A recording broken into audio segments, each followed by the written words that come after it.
Karena semakin parah, semakin kompleks tindakannya. Iya, tindakannya semakin kompleks.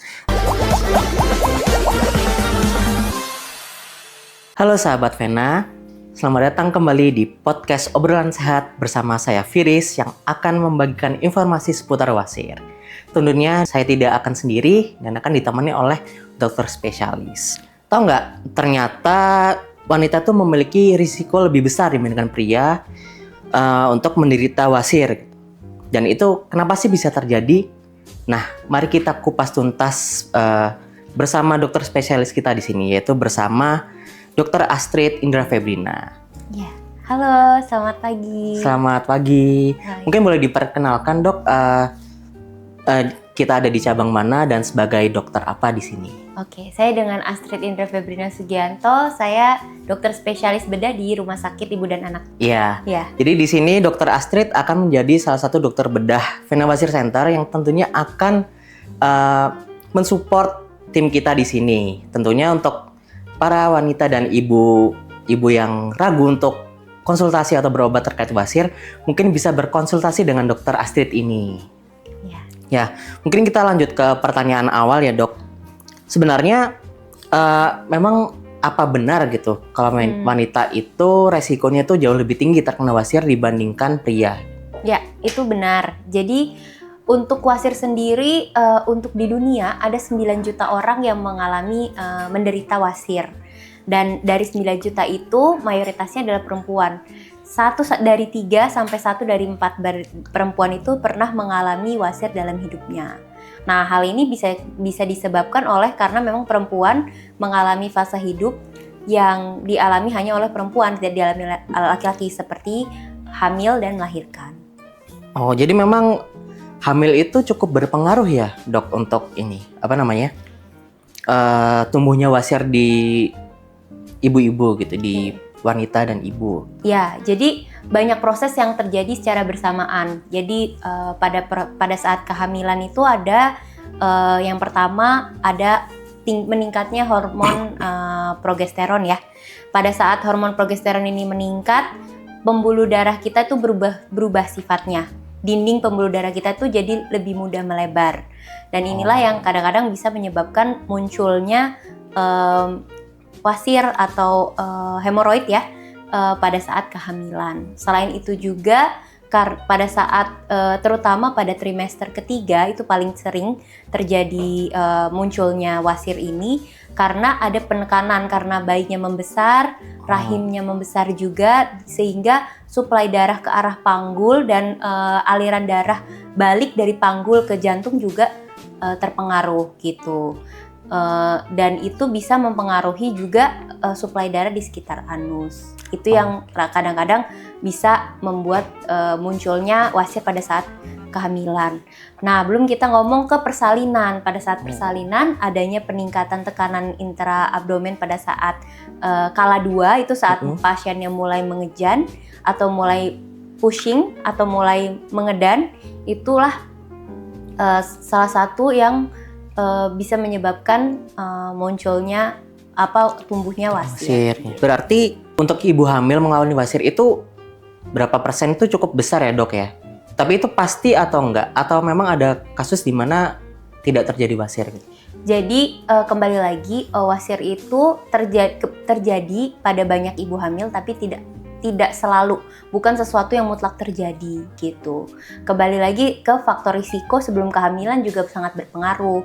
Misalnya pasien itu memang ada riwayat sembelit atau konstipasi berulang karena konsumsi serat yang kurang, tidak rutin minum air putih, ataupun hidup yang tidak aktif, obesitas juga banyak yang menyebabkan munculnya wasir gitu. Nah, itu sendiri juga bisa mempengaruhi, diperberat dengan kondisi-kondisi setelah kehamilan seperti peningkatan hormon progesteron, kemudian tekanan dari rahim yang membesar pada saat pertumbuhan janin dan pada saat proses persalinan. Oke, baik. Mungkin apa saja sih dok, bisa dibantu dijelasin ya ke para penonton kita nih, apa saja gejala wasir yang perlu diwaspadai oleh ibu hamil gitu, kira-kira untuk yang mereka setelah melahirkan seperti apa gitu, mungkin yang harus diwaspadai oleh mereka. Sebenarnya gejala wasir pada umumnya hampir sama yang dirasakan oleh ibu hamil maupun pada orang biasa yang sakit wasir ya. Jadi yang pertama adalah terasa ada benjolan di sekitar anus yang bisa terasa gatal ataupun nyeri, darah yang menetes, darah segar yang menetes berwarna merah saat buang air besar. Kemudian ada juga rasa mengganjal ataupun benjolannya keluar dari lubang anus. Nah, mungkin ada juga nih pertanyaan nih dok, kira-kira ketika ibu hamil mengalami wasir, apakah itu ada obat yang bisa menanggulanginya atau harus bagaimana diselesaikannya? Atau mungkin kapan sebaiknya mereka itu berkonsultasi dengan dokter spesialisnya? Oke. Jadi beberapa yang perlu diwaspadai ya, misalnya pada pasien, ya tidak hanya ibu hamil ya, tapi terutama ibu hamil karena kita sedang membahas wasir pada kehamilan dan pasca persalinan ya. Yang pertama adalah pendarahan berulang yang muncul dengan volume yang cukup banyak setelah BAB, nyeri hebat yang muncul secara tiba-tiba yang terus-menerus dan tidak membaik dengan perubahan posisi duduk gitu ya. Kemudian benjolan yang berwarna kebiruan atau kehitaman, benjolan yang tidak bisa dimasukkan kembali, dan yang terakhir adalah keluar lendir atau sulit menjaga kebersihan dari anus yang karena besar benjolannya yang keluar dari anus itu. Oke. Itu sudah beberapa tanda yang harus segera lakukan pemeriksaan. Diperiksa ya, karena memang secara aktivitas juga terganggu gitu ya. Iya, dok? pasti itu pada saat itu sudah mengganggu aktivitas. Biasanya yang wasir yang belum mengganggu aktivitas itu wasir yang derajatnya masih awal ya, masih derajat keparahannya masih rendah. Jadi dia belum ada rasa nyeri atau benjolannya masuk secara spontan ataupun benjolannya pun sudah keluar tapi bisa dimasukkan secara manual tanpa ada rasa sakit. Tidak ada pendarahan berulang. Itu biasanya di awal-awal derajat awal dari wasir dan biasanya pasien itu belum ke dokter pada saat itu. Padahal ada hubungan korelasi antara derajat keparahan yang rendah dengan kompleksitas tindakan. Jadi semakin awal kita memeriksakan diri ke dokter, semakin banyak pilihan tindakan yang tata laksana yang bisa diberikan kepada pasien. Gitu. Oh gitu, iya. Memang lebih cepat, lebih baik ya dok istilahnya ya. Lebih baik karena semakin parah, semakin kompleks tindakannya. Iya, tindakannya semakin kompleks. Nah mungkin ini juga cukup banyak kalau ternyata mungkin ibu-ibu yang setelah melahirkan tuh justru sibuk nih mengurus anaknya. Nah, apakah kondisi tersebut akan memperparah wasir atau seperti apa? Baiknya memang apakah harus konsultasi atau tindakan gitu? Baiknya seperti apa, dok? Ya, jadi tata laksana wasir itu kan beraneka pilihannya ada banyak ya. Tergantung dari derajat keparahannya dan diagnosisnya. Jadi wasir itu ada hemoroid interna, ada eksterna gitu ya, ada di dalam, ada yang di luar gitu kan. Nah, itu juga mempengaruhi pilihan tindakan yang bisa diberikan kepada pasien. Apabila pasien berobat dari awal gejala itu muncul, misalnya masih derajatnya grade 2 gitu ya, 1 atau 2 gitu, sehingga masih bisa opsi penggantian modifikasi gaya hidup dan pemberian obat medikamentosa per oral juga masih cukup gitu.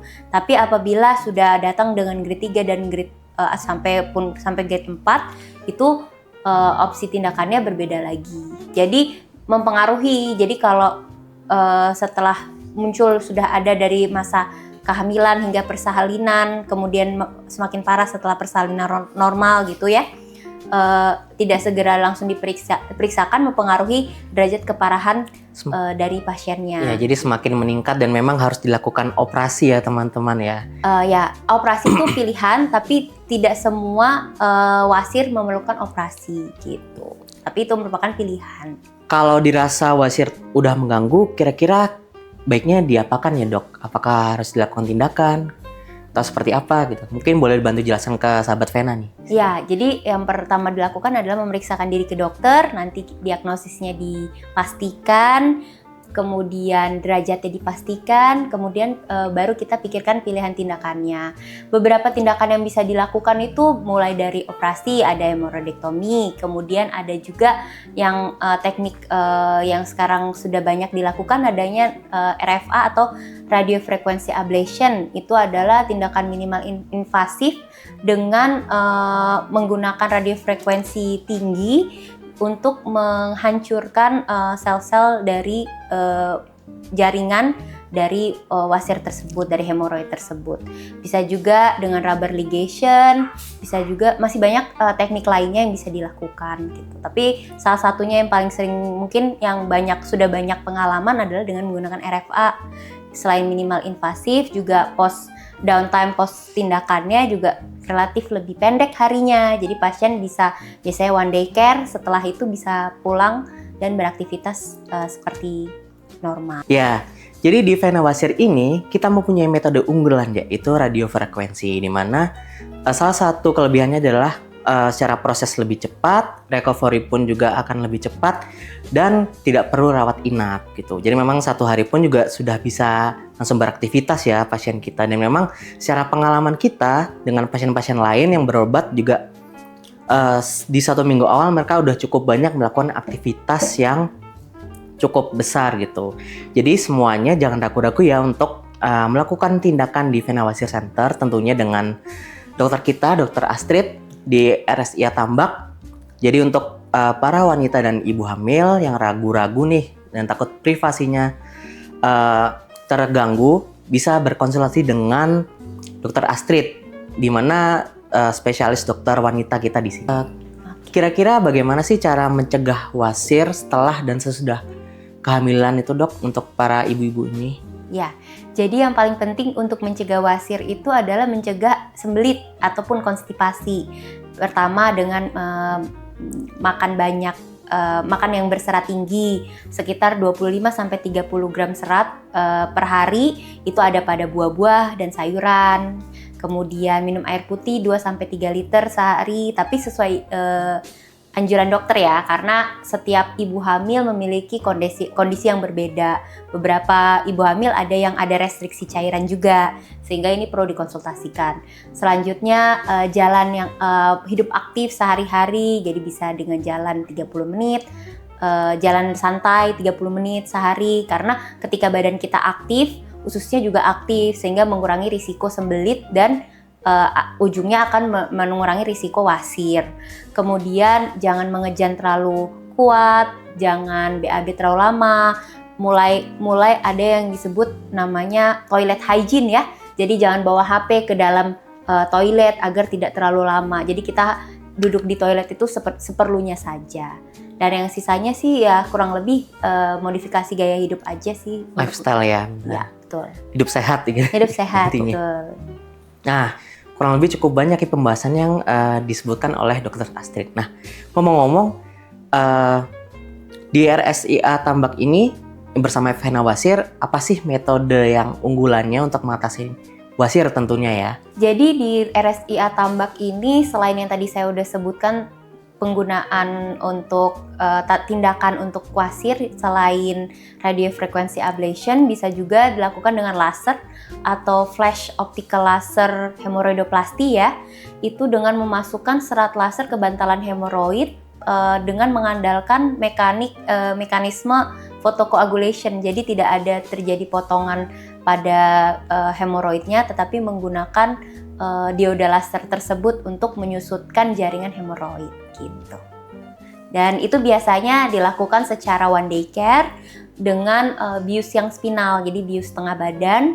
Kemudian pasiennya setelah tindakan di hari yang sama bisa pulang. Nah, sahabat Vena, kurang lebih sudah dijelaskan nih oleh Dokter Astrid terkait metode laser ini gitu. Jadi mungkin apa sih bedanya dengan metode konvensional, Dok? Bisa dijelasin nggak ke sahabat Vena ini? Ya, jadi kalau yang konvensional itu kan kita asumsinya hemoroidektomi ya, jadi operasi open surgery. Nah itu yang pertama pasti kan nggak bisa one day care, dia harus menginap pasiennya. Terus post op-nya juga nyeri ya, terutama sih yang lebih dirasakan pasien itu adalah nyerinya dan perawatan untuk post operatifnya juga seperti merawat luka gitu.